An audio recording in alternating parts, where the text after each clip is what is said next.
Olá, as boas-vindas a você. Este é o podcast Radar Direitos Humanos, um podcast do Departamento de Advocacy da Diocese Anglicana de Brasília, Igreja Episcopal Anglicana do Brasil. Olá pessoal, me chamo Rodrigues Piuca, sou clérigo da Diocese Anglicana de Brasília e falo em nome do Departamento de Advocacy da nossa Diocese. Dou as boas-vindas a todas e a todos vocês para o nosso episódio do podcast Radar Direitos Humanos, onde teremos a oportunidade de aprender um pouco mais e de conversar a respeito das relações entre a nossa Igreja Episcopal Anglicana do Brasil e os direitos humanos. Sejam bem-vindas, sejam bem-vindos. É uma grande alegria partilhar com vocês este momento. E hoje nós temos a honra de partilhar esses momentos com João Pedro Stedley, quem dispensa maiores apresentações, mas o João é militante do MST e da Reforma Agrária e é também um ativista dos movimentos populares. Seja bem-vindo, João. É uma grande alegria ter você conosco nesse momento. Muito obrigado, um prazer enorme. E lá vai um abraço a todos que nos acompanham por essa nova modalidade. Espero que todos se cuidem, mantenham o isolamento social necessário, usem máscara, cuidem da vida, que a vida está acima do lucro. Então, João, eu tenho 3 perguntas para você. O nosso tema hoje é movimentos sociais e direitos humanos. Em primeiro lugar, eu te pergunto, o que tu me dizes a respeito da tentativa de criminalizar os movimentos populares e os movimentos de luta pelos direitos humanos? Em primeiro lugar, é preciso que nós entenda que nós vivemos numa sociedade capitalista dividida em classes sociais e a chamada classe dominante, ela controla os meios de comunicação, o poder judiciário, os instrumentos do Estado, a chamada burguesia. Essa classe dominante tem esse nome por causa disso, porque ela domina não só os meios de produção, como domina as ideias e o poder político na sociedade. Então, ao longo de toda a história do capitalismo, sempre a classe dominante ela vai usar os seus instrumentos para recriminar, reprimir, controlar os movimentos populares que lutarem por justiça, que se insurgirem contra as injustiças. E as formas são as mais diversas. Por exemplo, quando a Globo faz uma campanha intensa contra o MST, contra os quilombolas, contra os povos indígenas, é também uma forma de repressão. Ou quando ela não fala nada das injustiças que nós sofremos. Tá? Depois nós temos o Poder Judiciário. O Poder Judiciário lá no interior, todo mundo sabe, os juízes têm laços familiares com latifundiários, com os capitalistas, com quem eles passam os fins de semana na beira das piscinas tomando uísque? Com a classe burguesa. Depois, quando eles chegam no fórum, eles usam a caneta deles para sempre incriminar os lutadores do povo, aqueles que resolverem lutar.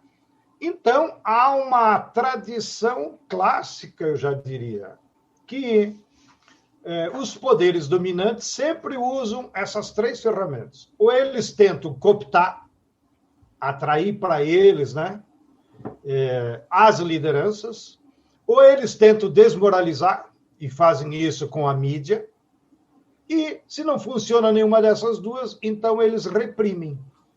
E aí eles usam uma pseudo-lei que só atende às necessidades deles.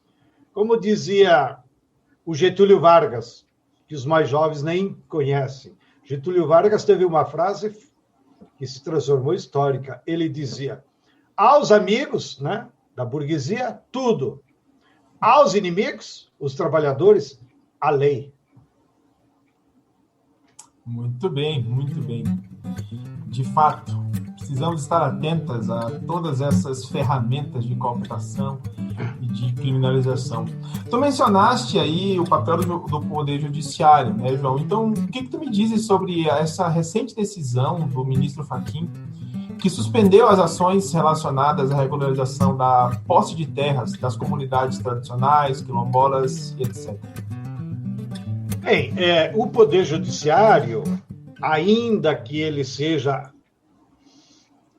orientado pelos interesses econômicos da burguesia, é claro que ele tem contradições dentro dele também. Há muitos juízes progressistas, há também uma doutrina no direito chamado direito pé no chão, do nosso querido Jacques Alfonsin, lá do Rio Grande do Sul, que então defendem outras formas de aplicar a lei, né? E não só fazer uma exegese no pé da lei. Então, o Poder Judiciário também é contraditório. E aqui e acolá aparecem as suas contradições a favor dos pobres e do povo, né? Então, nós ficamos muito contentes quando o STF, na figura do Fachin, e depois referendada pelo plenário, determinou, a partir de um habeas corpus impetrado, de que os governos estaduais, que são os donos da polícia, não podem fazer despejo, nem de área quilombola, nem de área indígena. E nós, dos movimentos populares de ocupações urbanas e de ocupações rurais, tivemos também, na última semana, uma decisão histórica, que o Conselho Nacional de Justiça, que é um órgão tripartido entre Ministério Público, juízes e sociedade, também tomou uma deliberação histórica que determina que não pode ter nenhum despejo nesses tempos de pandemia. A decisão do CNJ causou espécie porque ela é assinada pelo ministro Fux, que todos sabemos, né? Tem uma vertente conservadora. Mas notem como é contraditório. Esse mesmo Poder Judiciário chegou até a última instância, acho que no STJ, manteve a prisão de uma mulher negra que havia roubado no supermercado desodorante e absorvente. Então, note como o judiciário é. Mas, no caso da mulher negra, era preciso dar uma lição, né? É como se o judiciário assumisse o papel de capitão do mato e dissesse para os trabalhadores escravizados atuais: não ultrapassem a linha, o supermercado só pode ter acesso quem tiver dinheiro. E essa triste senhora, mãe de família, jovem, ficou na cadeia mais de um ano, porque roubou um desodorante e um absorvente. Enquanto nós vemos outras pessoas aí comprando mansões e alcançando, né, a sua felicidade às custas de todas nós. Então, eu tenho mais uma pergunta para ti. Eu gostaria que tu me dissesse qual a tua opinião sobre como que as igrejas ou as religiões como um todo, na verdade, e os movimentos populares podem se associar nessa luta pela promoção dos direitos humanos. Bem, primeiro é preciso que todos nós tenhamos claro o que é direitos humanos. Porque aí já vem aquela campanha nefasta da mídia burguesa. A mídia burguesa plantou na cabeça do povão que lutar por direitos humanos é defender bandido, né? É dar privilégio para quem está na cadeia. Então, se você perguntar em qualquer favela, que inclusive os seus parentes estão presos, e o que você acha dos defensores de direitos humanos? Esse povo quer defender bandido, quer dar privilégio para quem está na cadeia. Infelizmente, é esse o senso comum. Mas o que é direitos humanos mesmo? É o direito à vida. É o direito à vida boa. Ou seja, os seres humanos, pelo simples fato de sermos seres humanos, e usando a linguagem bíblica, a imagem e semelhança de Deus. Portanto, nós somos filhos de Deus. Nós somos um ser especial nesse planeta. Todo ser humano, pelo simples fato de ser filho de Deus, né? E ser humano, nós temos direitos. Direito à alimentação, que é negado para milhões de pessoas em todo o mundo. Direito a uma moradia digna. Direito ao acesso ao conhecimento, né? Que a educação é a única forma de libertar às pessoas, né? Direito a trabalhar, direito a ter renda, direito à cultura, direito ao lazer e, sobretudo, está concebido dentro dos direitos humanos o sentido mais amplo de que todos os seres humanos somos iguais. Portanto, pressupõe uma igualdade social no acesso a esses bens necessários. Tá? Todo ser humano é igual. Nós podemos ser diferentes na cor da pele, alguns temos cabelo, outros não, uns somos altos, outros baixos, mas não existe, inclusive, biologicamente, raça humana. Existem etnias, que são agrupamentos que se formam a partir de idioma, cultura, culinária. Então, o ser humano é exatamente igual um do outro, e é por isso que, na figura bíblica, nós somos a imagem de Deus.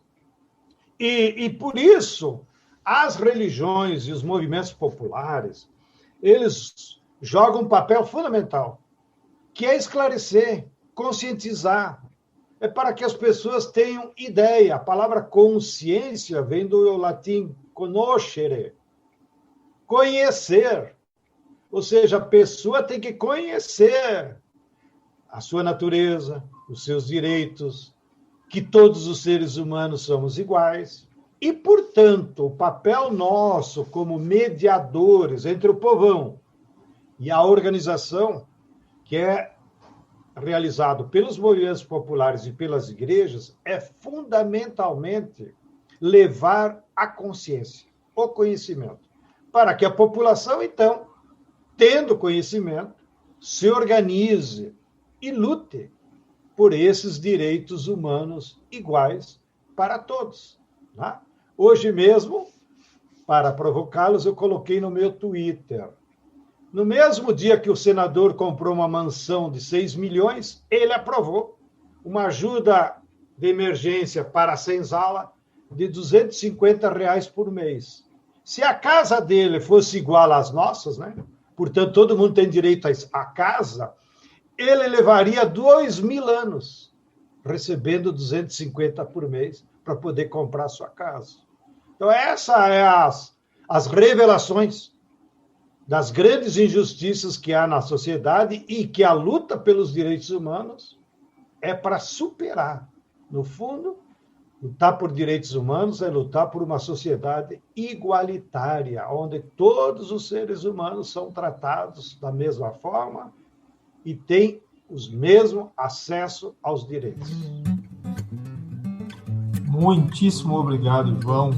Você me deixou pensando agora naquele versículo bíblico que nos diz: conhecereis a verdade e a verdade vos libertará. A verdade nos liberta e que nós possamos nessa verdade e em verdade reconhecer a nossa igualdade e construir uma sociedade mais igualitária. Muito obrigado, Deus, pela tua participação. Eu quero te deixar mais um espaço para você dar as suas palavras finais, uma saudação final. Quero apenas aproveitar para enviar um grande abraço a toda a grande família de anglicanos e aos demais que estejam ouvindo esse programa. Nós, como MST, temos uma parceria histórica.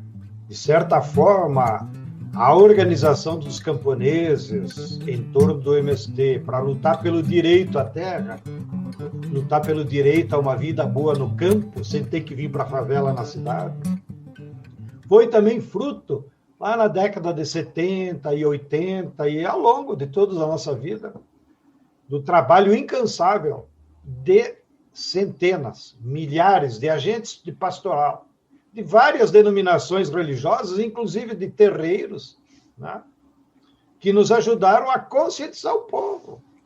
E eu sempre lembro e reproduzo com a nossa militância mais jovem, que lá no início do movimento, quando nós éramos influenciados pela teologia da libertação, né, da qual a igreja anglicana também refletiu muito, havia os nossos companheiros, agentes pastorais, que iam lá no interior, nas comunidades, e diziam assim: Deus só ajuda a quem se organiza.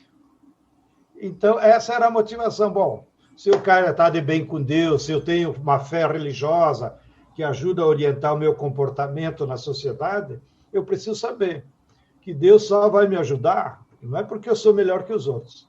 Deus só vai me ajudar se eu me organizar. Ou seja, se eu atuar em coletividade com meus companheiros e companheiras. Um grande abraço a cada um e a cada uma e obrigado pela paciência de nos ter ouvido nesse programa. Imagina, mais uma vez, muito obrigado. E vamos juntas nos organizando. Tá bem? Pessoal, este é o podcast Radar Direitos Humanos. Rodrigo Spiuca.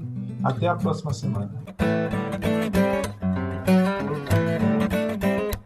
A economia que não se preocupa com a justiça social é uma economia que condena os povos a isso que está ocorrendo no mundo inteiro.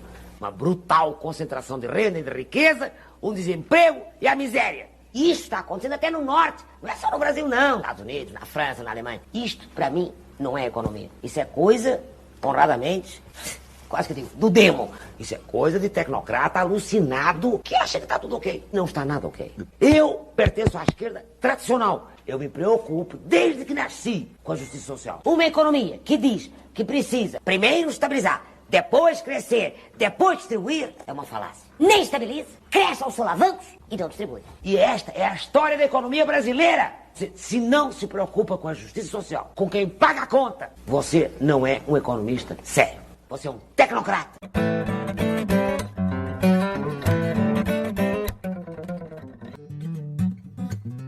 E é isso por hoje, pessoal. Fiquemos na paz e até a semana que vem. Este foi o podcast Radar Direitos Humanos, da Diocese Anglicana de Brasília, Igreja Episcopal Anglicana do Brasil. Produção e apresentação, Reverendo Rodrigo Spiuca.